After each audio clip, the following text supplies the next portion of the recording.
all you beautiful people. It's me, Jackie Clayton, editor with Recruiting Daily, and I have the great Steve Levy. Say hi, Steve Levy. Hi, Steve Levy. As a friendly, you can dance. I'm going to give him the normal shtick. As a friendly reminder, it is live. If everybody yells, hi, Steve Levy, hi, Steve Levy, none of us can hear you. That is because you are muted. But we do want questions answered. Is a Q&A. So if you have questions, put them down here in the Ask Questions button, or in the questions, we'll get them answered for you. We're also tweeting along online. You can add questions there with the hashtag #RDaily, and we will get those going now.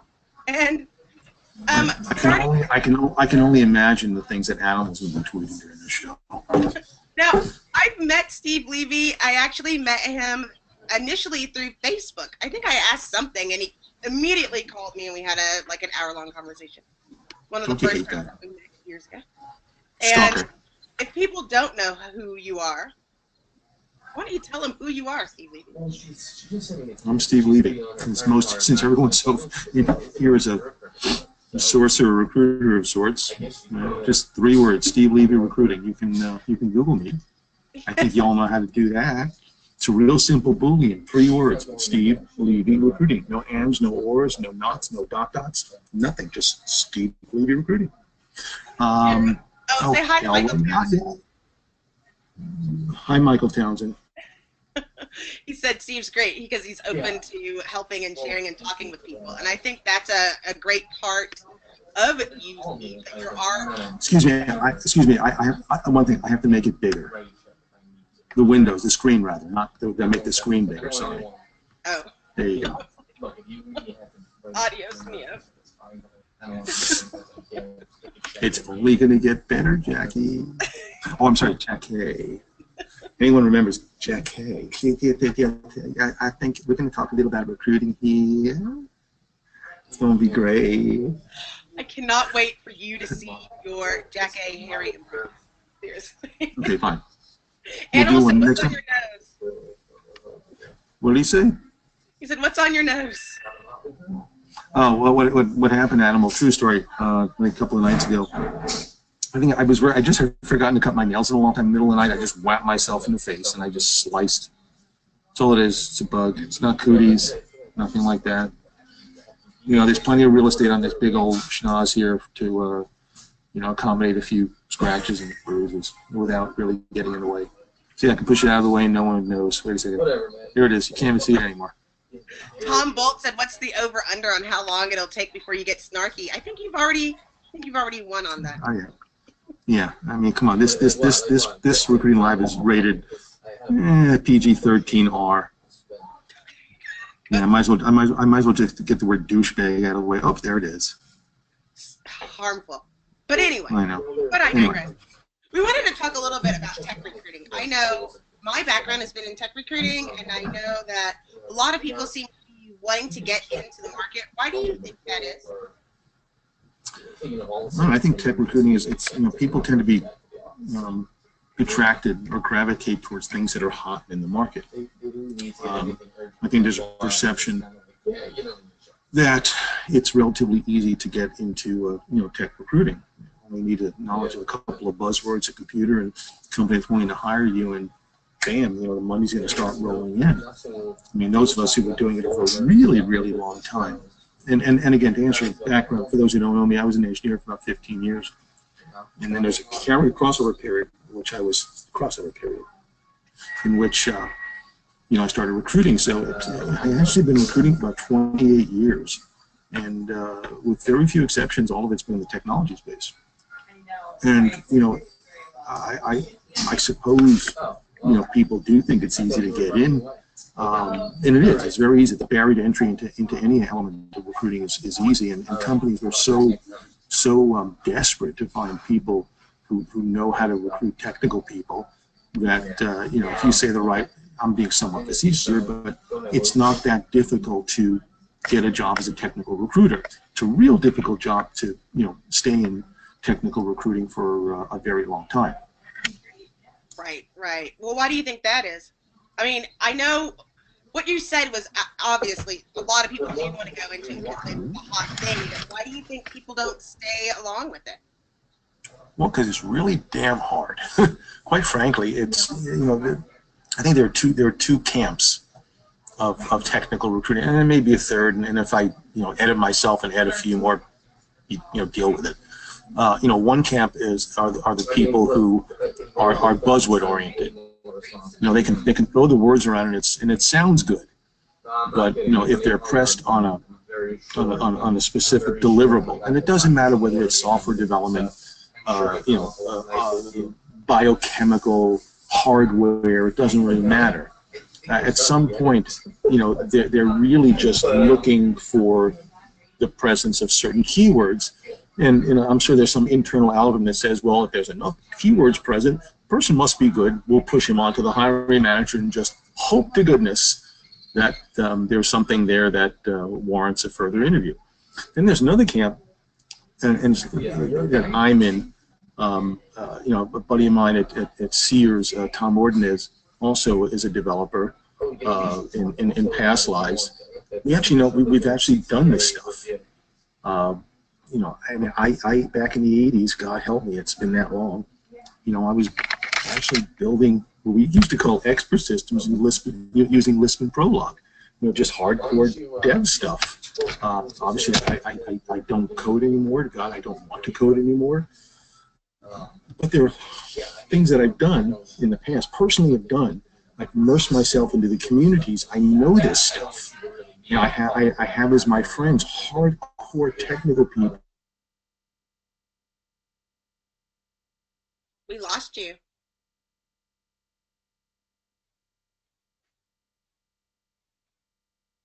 Hey, Steve, can you hear me? Because I can't hear you. Am I the only one who can't hear him and no one can hear me? You're good. You're good, Jackie. I just can't hear Steve. We can't tell. We got to tell him that he cannot be heard. Cannot hear you. You can't hear me? Oh, there you are. Hi. You came back. Okay. A second ago. No, I don't know. I think part of it is, I don't know. I tried to update the firmware on this thing today, and it wasn't updating, so maybe that's what you're hearing, or not hearing. Well, yeah. But no, but the I'm sorry. I was going to say, you brought up an important part. So when I was a technical recruiter, my background was in coding and within information technology. And at one point, that was the standard.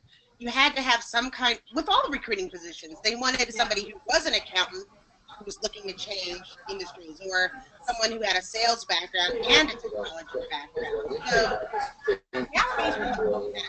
what would you recommend? And this comes from Tom Bolton. Thanks for being here. But we wanted to know, how would you recommend for non-techies to get up to speed in tech recruiting? Well, you know, first you have to be, recruiting is recruiting. It doesn't matter what you're recruiting for.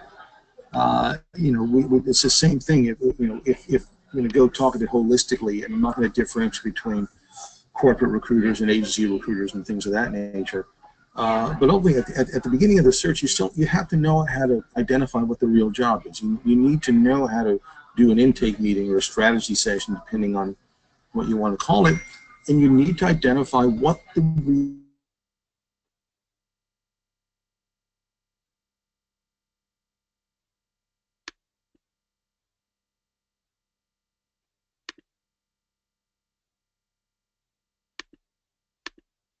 Steve, you're gone again.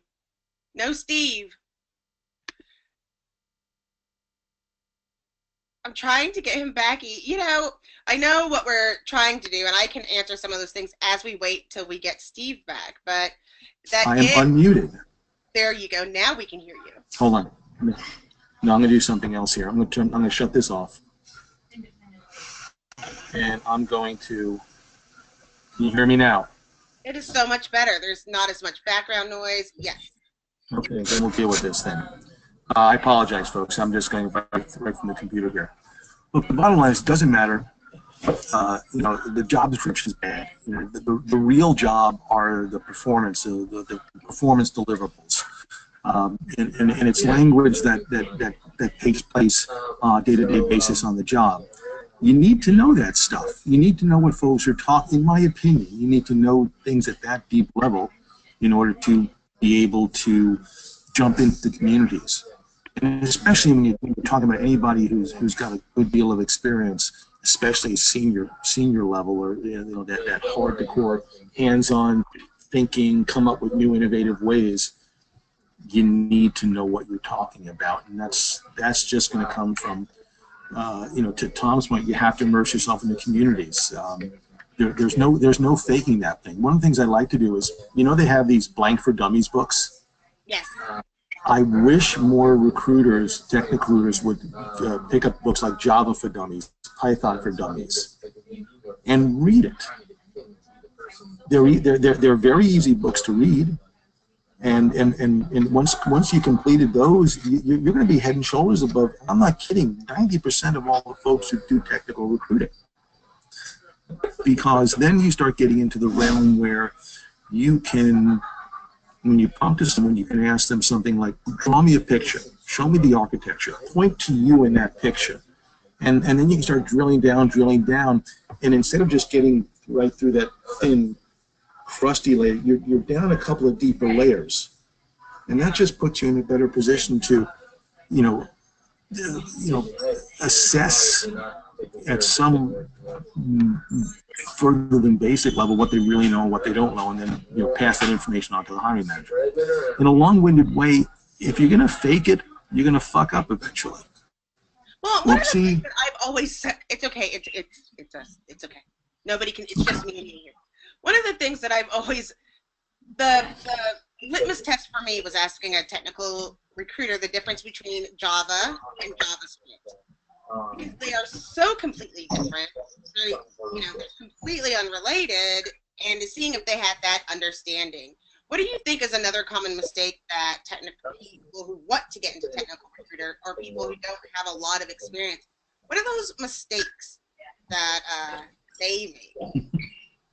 It's funny. I like the Java and JavaScript question, because I read once, and I've used it in a couple of presentations, that Java is to JavaScript as car is to carpet. Right. And the important thing is, identify your communities. And again, we're talking code, but it works the same whether it's biochem, whether it's physics, whether it's firmware, whether it's avionics. It doesn't really matter. Identify the communities, the meetups, the associations, the chapters, whatnot, and go to them religiously. I mean, I go to several meetups a month in certain areas of the country, in certain technical areas. Because I like the stuff. I actually like the content, and it puts me, and I don't go as a recruiter. I dress up my usual schlub self. I've got geek shirts that I wear. I show ink. They go, look, let's look, see how HR I am. Look at this, I'm really HR. And but I go there, and I'm there just listening. I'm just there as a friend. I don't announce myself as a recruiter. Hey, Steve Levy, how you doing? I work with getting technical people into companies, or frankly helping them do what it is they want to do in their life, whether it makes me money or not. And I joke about it. And you've met me in person. The same way I am in person is the same way I am on interviews. The same way I am at these technical places. I go to technical conferences. I go to several of them a year, and I just talk to the people. I listen. I ask questions. I read up on things. I spend a couple. Another good point. There's so many pieces where a lot of recruiters spend their time going to recruiting conferences, paying a lot of money, and it's nice to see your friends and get up the tips and tricks. But if you're recruiting for an Oracle position, go to the Oracle conference. Go where people are gonna get your jobs filled, or things like that. Like going to the meetups. You said you went to several. So which ones do you go to? Well, here in New York, I mean, I if I had the foresight, I would have done it. I go to Python meetups. I go to .NET meetups. I go to Perl meetups. I go to machine learning meetups. I go to data science meetups. I mean, I helped start it in New York, a meetup, Data Skeptics, by Steve Mornelli. and we have thousands of people who go there now. But I do it. I don't do it I didn't do it originally as a recruiting tool. I did it as a building of a community, just like we're doing with eTeki. It's just something in me that wants to build the community. And I don't. It doesn't matter why. I don't care to know why. But I've gone to industry shows. I mean, in all through the years, or wherever I've been, wherever I've run recruiting, I've gone to the industry shows and walked around. I'm part of technical committees. It's to me, I don't recall who told me how to do this, but it's just something that I do as, a recruiting professional. If I'm going to work in the tech space, I feel that I should know what the hell I'm talking about. Carrie Collier, she was like, preach it. She just keeps, Carrie, I appreciate you being here. I can just picture her doing this. I think she's doing that at her desk. Oh, well, that's what she does. She probably has her dog in the background sleeping. Is that what? And I have to give a special shout out to Jared Gaddy. He said, tats and tees, amen. He liked it. So I think everybody is on there. But what if you're like me? Like, I live in Waco, Texas, right? So there's not going to be a lot of meetups and things like that. Where would you tell somebody who doesn't live in a major city? Maybe they don't have as many. They go. Okay. Well, let's look at Waco. What's that small university in Waco? Baylor. Baylor has computer science departments. Baylor has research facilities. They have conferences on campus. I know they do. Yeah. So you could site search, Baylor.edu in the word conference or conferences or associations or student meetings, and you could start there. Professors speak at conferences. They're part of technical communities. That's a cop-out that I live in. I mean, unless you're living really in some obscure place on this planet, you can drive an hour and get someplace. Well, and the other thing, everybody's live, right? Now there's going to be the conference is probably going to be live. Well, that's the thing. Well, yeah, that's it too. We all know about lanyard.com, LANYRD.com. We find conferences, we find the hashtag, we find the Twitter handle for the conference, we follow it. It's funny, we do it in recruiting. Plenty of people follow the recruiting conferences online. They throw their snarky comments back and forth. Some guy named Animal does it pretty regularly. And some short little trollop named Matt Charney, when he's not, presenting, he does the same. Well, we all do it. It depends. You think. You can't view yourself as an outsider. Jump right into the community. Just don't be a douchebag. Don't go in and go to a technical meetup and start handing out business cards on the recruiter. Oh, look, you're a Ruby developer. You're an oncologist. Here, take my card, please. That's just bad manners any way you look at it. Well, and just so I can shoot this out there, and thanks everybody for coming, but we are going to have just 12 more minutes, so if you have questions, do put them in the little question bar, or you can put them on Twitter with the hashtag #RDaily. And I have to thank our sponsor, eTeki. In full disclosure, you are on the advisory board for eTeki, isn't that right? No, absolutely. I'm on the advisory board of eTeki. I'm on the advisory board of HireTool.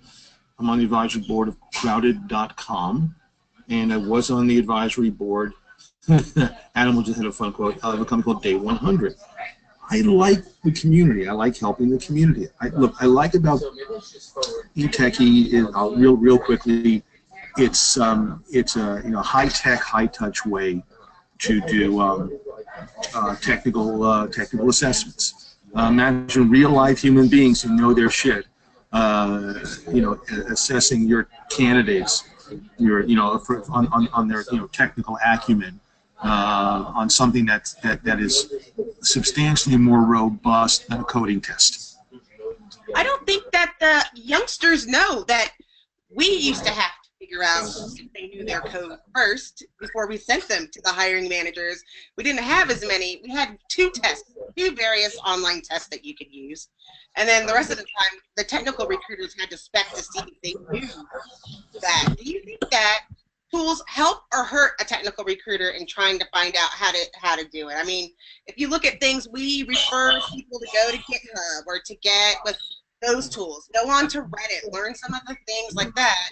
But a lot of them don't know. So, well, you mentioned something, GitHub, and this is for the for the software dev recruiters. Look, someone has a GitHub repo. They must be good. There's a word in recruiting, which I'm not sure in tech recruiting is, well, in coding. If somebody wrote anything that's been written 6 months ago without any further updates, might as well not even exist. Most tech recruiters don't know that GitHub is, in many cases, a sandbox for people. And so what, but going on and counting, oh, look, they've got 20 things in their repo, and 12 of them are Ruby. They must be a Ruby expert. Maybe they're starting to learn Ruby. We're approaching it all wrong. When you approach it with buzzwords, you're going to be disappointed. I think a better approach is to approach it with problems. Let's say it's a software developer. And someone's got to build improvements to the API layer and improvements to a Hadoop layer, and these are what they are. Boom, boom, boom, boom, boom. Get someone's emails. If they have certain things there, you send them that. You say, can you help me? I'm trying to find someone who can do this, rather than just saying, you know what, I saw that you have a code repo. I think you'd be a perfect fit for my company as a software developer 7. Folks are, that's like an average approach to an average person. No wonder so many devs think recruiters are douchebags. I think Katrina, hashtag recruiter spam, hashtag recruiter fail. They're all over the place. I think one of the things we should do more often is to listen to what people are saying about us instead of ridiculing them. Look in the mirror and say, have I done that? Any time I present, I always like to throw in, a slide or two on how many of you have used the word love when you reach out to them. I love your code. I love your code repo. It's the sexiest one around. And they know you don't love them. It's just they're lying words. Get away from those behavioral personality things and go right to, look, I noticed that you do this. I can't tell if it means this or this. Can you tell me a little bit more? You know what's going to happen? You can also start charging. By going at people honestly like that, they're going to think, wow, this person's not trying to con me. They're not a douchebag. I probably help them. Well, magic. It's magic. Magic, friends. It's magic.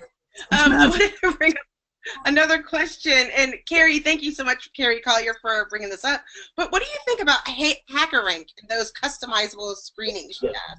Tell people about the design. There's a place for every code test. I mean, I used to work with folks and write our own code tests.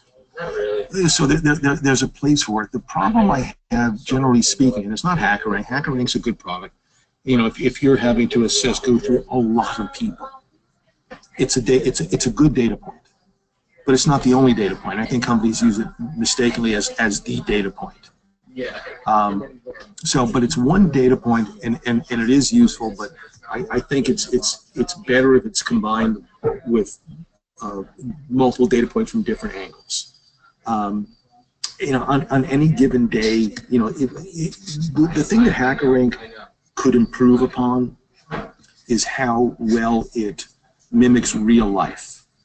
Are you TDD? Are you paired? Are you agile? Is it a sprint? It should be real life. This is what our situation is in real life. This is how it really works, and use it accordingly. I think in real life, all developers, they have the ability to turn and say, "Hey, Jackie, can you help me with this, please?" Or go to the internet. I think all these code testing should have a phone a friend feature.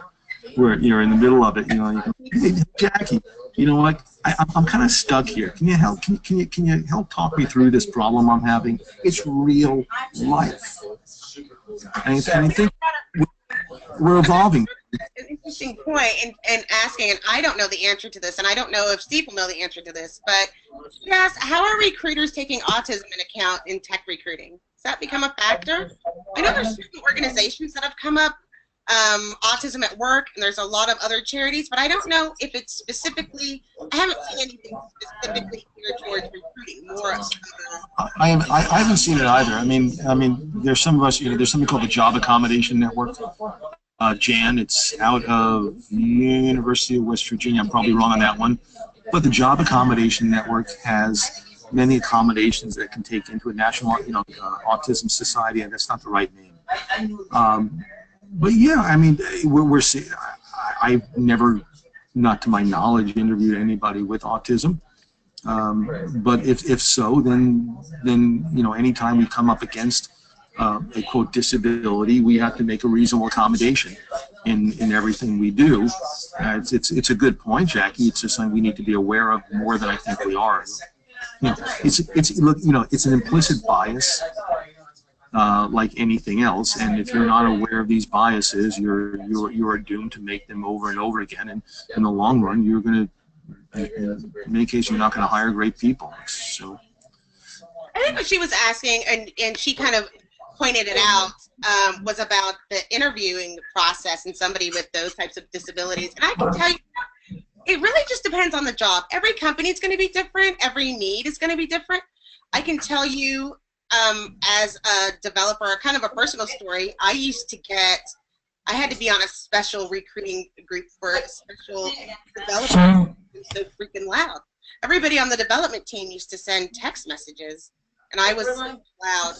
So I got kicked off of my development team. They were like, "That Jackie, she's too happy and too loud and too exciting, and we just want to head down." Well, it's true, Jackie. You're too happy and you're too loud. I mean, it follows to today. That's just what we all say about you. You're happy and too loud. That's how I got over to Daily. They accept me for my loudness. Yeah, it's like Patch Adams. It's, you know, excessive happiness. I can't. Well, you bring up another point. Here's another thing to consider. So, can you explain the difference in technical recruiting? Because people lump it into one big piece, but really there's two different levels of expertise, isn't there? It's the infrastructure side and the development side. Can you tell the difference about those? I never view that there being two levels. I mean, what are these levels again? This is fun. Some people do more developers, and some people do more infrastructure. But that's just that's not a question of different levels. It's just not different levels, just different. You're going to get different job descriptions. Well, infrastructure might be more hardware based, but it could also be software. It could be network operations, and network operations can be hardware and software. As far as I'm concerned, you know, infrastructure supports software development. You know, software development is, you know, coders. You know, generally just coders. Infrastructures, it could be creating data centers and cloud. It could be creating a cloud software, cloud engineer. I mean, it all depends, quite frankly, how the company defines it. At the end of the day, I don't differentiate between the two. I mean, you know, I've in any one time in other places I've done hardware, software, IT meaning the actual, you know, physical infrastructure of a network, and, you know, the site, all the security related stuff that go with it. I don't really differentiate between the two at all. I don't. Period. It's just another job. There was another question that came up. I know that we were talking a little bit about how we had to kind of screen candidates. What do you do if you have a tech candidate and they don't want to do any pre-employment testing or prove their code before having the job interview? How do you deal with that objection? They don't. They say, "Look, I'm too." I'd like to know the person who's asking it. Do they say, "Look, I refuse to do it"? No, I'm I'm too sexy for this code test. I refuse to take a coding test. If they don't know how good I am, then forget it. I used to work at Google. Okay. Remember we did earlier about camouflage? Stop. What's that? That was before we went live. He's gone again, and it's the last question of the day. That was one of the things that we were talking about. I know that it's really hard to get people to do it. No, we can't hear you, Steve. But in any case, we know that we'll make sure and get him all of the questions that we have. And I know that it can be kind of tough. I think we should all just stand here and look at Steve yell. Oh, he's back. I'm back. I don't know what the hell happened. I can blame it on the technology. But the bottom line here is, if you don't want to take a code test, Jackie, everyone here has done it. Everyone here has done it. I appreciate that you work at Google and that you're a goddess.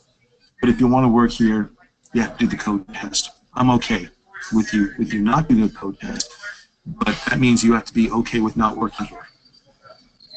Good point. And with that, I want to thank you so much, Steve, for being here. And thanks for people who stopped by and joined us today. If you have any additional questions, Steve is always open to help recruiters and share the information, pass it forward. Yeah, send me. And the funny thing is, I'm watching the audio here, and this is now it's dead again. Okay, awesome. No, you're not. You're going to yell and say something. Okay.